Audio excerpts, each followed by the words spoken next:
Hi everyone, welcome back. Today we're going to be creating a mani using 3 colors from Sassy Mouth Dip Powders, and I'm really excited to create a sunset fall ombre mani with these 3 colors. So the first color here, it's called Frosted Pomegranate, and it's a beautiful dark mauve, and it has hints of shimmer in it, and the shimmer is super subtle and it's very pretty, and it pairs perfectly with the other 2 colors we're going to be using. And the name of this one is super fun. It's called Oh for Fox's Sake, and I really like it, the name, and this color is beautiful. It's a beautiful burnt orange with that same subtle shimmer in it, and it's super pretty, and it's the perfect fall color. And then the other color here, it's part of a duo. It is called Call Me Beat Me, and it's part of the Marla Chris and Sassy Mouth duo for October, and the mission is Mothers Against Drunk Driving. Now this one right here you could only get in the duo, and I'll be doing a mani next week using the duo on my channel, so stay tuned for that. So look at these 3 colors together. Aren't they beautiful? When I saw these 3 colors swatched, I was like, it was giving me fall sunset vibe, and I was like, I need to do an ombre with all 3 of these colors to create that fall ombre sky mani, and these colors were so perfect for that. So right now I have them all in a cupcake liner, so we're going to do an ombre. I am going to be doing the ombre with the gel method. So what I'm going to do now is I'm going to place the gel polish on all the nails, and then we're going to go in with our first layer of ombreing. And I'm going to go ahead and let you watch this mani process, and I'll pop back in a few moments.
All right, I'm going in with my second layer of the base gel, and we're going to go ahead and finish the thumb ombre really quick on its own before we go ahead and place gel on the rest of the nails, just because it was a really weird angle for me on the thumb, and I wanted to make sure I had that completed because we are only doing 2 layers of dip powder and I didn't want to risk bumping the thumb. So originally when we did the thumb, I started with the orange first and then I went in with that beautiful red. But this time we're going to switch it up. We're going to go ahead and do the red first and then go in with the orange. That's what's going to give us that beautiful radiant ombre effect. Now, since we are only doing 2 coats of the dip powder, because the pigmentation of these dip powders were really pigmented and they're super buttery and they're really fun to ombre with, super easy. But if you are not satisfied with the ombre, you can go in with another coat of dip powder and then you would just go ahead and alternate the colors again. So we're going to go ahead and finish up this mani and then we will go ahead and file and buff and I'll pop back in a few moments.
right, we're just wrapping up this mani here, and as you can see, I went directly in with a gel top coat. Now, if you ever have any problems after your mani just going in with a gel top coat with any flaking or peeling, like a day or two after your mani, then instead of doing the top coat like I did, go ahead and do the base gel first and then go in with your top coat.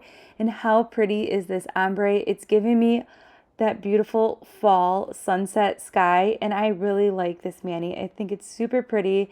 The ombre is definitely what I envision. It's giving me all that beautiful harvest sky sunset vibes. And now we're going in with this cuticle oil.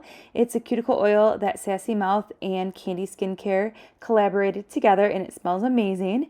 So I will go ahead and link everything that we used in today's video in the description box below. Stay tuned for next Saturday. We will be having another Sassy Mouth Dip Powder Mani tutorial, and we're going to be using that beautiful duo. And I hope you enjoyed this video. Please consider subscribing. Don't forget, 13 Days of Halloween series is starting October 1st and running through October 13th. And I'll see you soon. Bye.